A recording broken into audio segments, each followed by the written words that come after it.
여러분 안녕하세요, 러브소닉입니다. 오늘은 드라마 펜트하우스 이후 각광받고 있는 배우 이지아씨의 러브스토리에 대해서 알아보려고 하는데요. 이미 아시는 분들도 있겠지만 두루뭉술하게 소문만 자자했던 이지아씨의 이슈들에 대해 명쾌하게 알려드리도록 하겠습니다. 그동안 신비주의여서 외계인이 아니냐는 소리도 나오고 있었는데요. 이번 드라마 펜트하우스가 대박을 치면서 다양한 예능 프로그램에 출연하고 있습니다. 신비주의를 탈피하고 있어 대중들에게는 반가운 소식인데요. 더 재미있는 영상들도 준비되어 있으니 구독과 좋아요 꼭 부탁드립니다. 첫째, 데뷔. 배우 이지아씨는 2007년 MBC 태왕사신기의 수진이 역으로 30살의 나이에 방송에 데뷔를 하게 되는데요. 신인이었지만 신인 못지않게 연기력이 꽤 좋은 편으로 많은 사랑을 받게 됩니다. 이듬해에는 MBC 베토벤 바이러스의 여주인공 두루미 역할을 맡아 연속으로 히트를 치게 되죠. 혜성처럼 등장한 신인 배우의 대중의 호기심은 높아져만 갔습니다. 이후에도 스타일, 내 눈의 콩깍지, 아테나, 전쟁의 여신까지 종횡무진으로 활약하면서 스펙트럼을 늘려나갔지만 크게 연기력이나 외모로 주목을 받지는 못했죠. 그리고 이지아씨의 어린 시절 과거 사진을 찾아봤는데요. 과거 행적이 찾아지지 않는 연예인으로 유명합니다. 배우 송창희 씨의 중학교 동창생인 사실이 밝혀지면서 이지아씨의 본명은 김상은, 초등학교 졸업 앨범으로 추정되는 과거 사진이 떠돌았습니다. 당시 이 사진을 본 대중들은 충격적이라는 말도 있었지만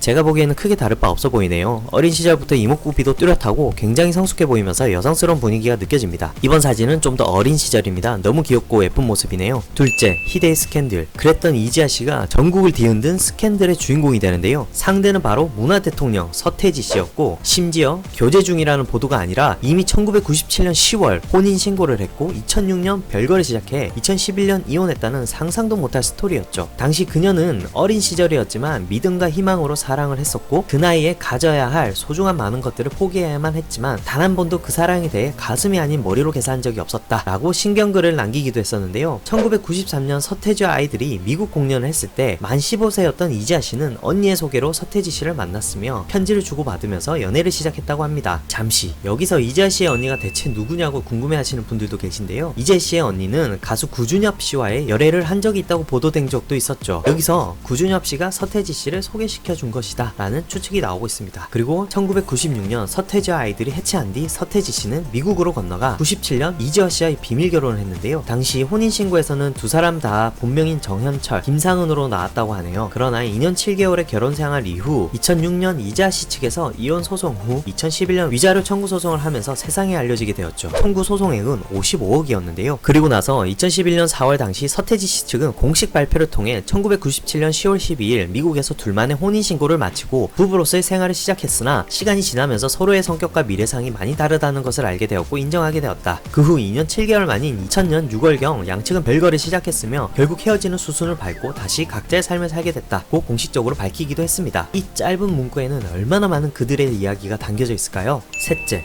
정우성과의 스캔들. 앞서 말씀드린 서태지 씨와의 이혼설 보도만큼 놀라웠던 것이 바로 보도 이전 이미 배우 정우성 씨와 공개 연애를 하고 있었다는 것인데요. 서태지 씨와 이지아 씨가 결혼을 했었다는 사실이 세간에 알려진 이후 정우성 씨는 가까운 지인들과 연인 이지아 씨를 초대한 가운데 조촐하게 생일 파티도 진행하려고 했었는데 급히 취소하게 되는 등 칩거에 들어가게 됩니다. 연예인이라는 직업 특성상 워낙 비밀이 많은 직업이기에 둘만 알고 있는 비밀이었다면 괜찮았을 텐데 세상의 모든 것이 드러나게 되면서 많이 힘들었나 봅니다. 그렇게 얼마 지나지 않아 정우성 씨와 이지아 씨도 헤어지게 되고 결국 세 사람은 2011년을 가장 뜨겁게 달군 인물들이 되었죠. 이후 이지아 씨를 향한 대중의 시선이 곱지 않아지자 이지아 씨 또한 방송에서 당분간 모습을 드러내지 않게 되었죠. 넷째, 쨍하고 해뜰 날이 누구에게나 온다. 네, 이번 제목은 제가 이지아 씨의 인생 스토리를 조사하면서 느낀 문구를 적어보았는데요. 이지아 씨 또한 과연 이렇게 세상과의 단절 속에서 지내고 싶었을까요? 어떻게 보면 그 누구보다 세상과 그리고 대중과 소통하고 싶었을 것입니다. 아주 용광로처럼 뜨거웠던 세상의 스캔들에도 그해 11월 나도 꽃이라는 드라마에 출연하게 되고 2년 뒤에는 3번 결혼하는 여자로 브라운관에 나타나게 됩니다. 하지만 대중의 시선은 여전히 차가웠고 이후 TVN 드라마 나의 아저씨에 이성균 씨의 와이프로 출연하면서 조금씩 대중들에게 더 가까이 다가오기 시작합니다. 그리고 2022년 펜트하우스를 통해 시청자들에게 드디어 배우로서 진정성을 보이기 시작합니다. 그 이후에는 예능 프로그램에 출연하면서 특히 지난번 러닝맨 펜트하우스 입주 설명회에서 동료 배우였던 유진씨, 김소연 배우와 함께 출연하면서 기존의 신비한 이미지는 탈피하고 아주 색다른 매력으로 시청자들을 매료시키게 됩니다. 다섯째, 알고 보니 세상 가장 소탈했던 여자. 저는 최근에 방송된 백종원의 만남의 강장에서 이지아 씨의 정말 순수하고 소탈한 매력을 발견했는데요. 그동안 색 안경으로만 바라봤던 이지아 이지아 씨에게 미안한 느낌이 들 정도였습니다. 정말 소탈하고 털털한 이런 그녀의 매력이 대한민국 최고의 배우와 가수에게도 매력으로 다가오지 않았을까 하는 생각도 들었습니다. 서태지 씨와 이혼 발표 이후 이지아 씨는 늦게나마 본인의 삶을 찾아 배우가 되었지만 온전한 나로 살아온 시간이 짧았기에 그 노력과 수고도 정말 대단해 보이기만 하네요. 오랜 시간이 걸리기는 했지만 10년이라는 긴 시간 동안 대중의 문을 수차례 두드렸고 이제는 반전 매력으로 소통에 성공한 그녀의 삶에 박수를 보내고 싶습니다. 지금부터라도 온전한 본인의 모습으로 대중들에게 사랑을 받으면서 행복하게 지냈으면 좋겠습니다. 지금까지 배우 이지아 씨의 매력 5가지에 대해서 알아보았는데요. 재밌게 보셨다면 구독과 좋아요 꼭 부탁드릴게요. 감사합니다.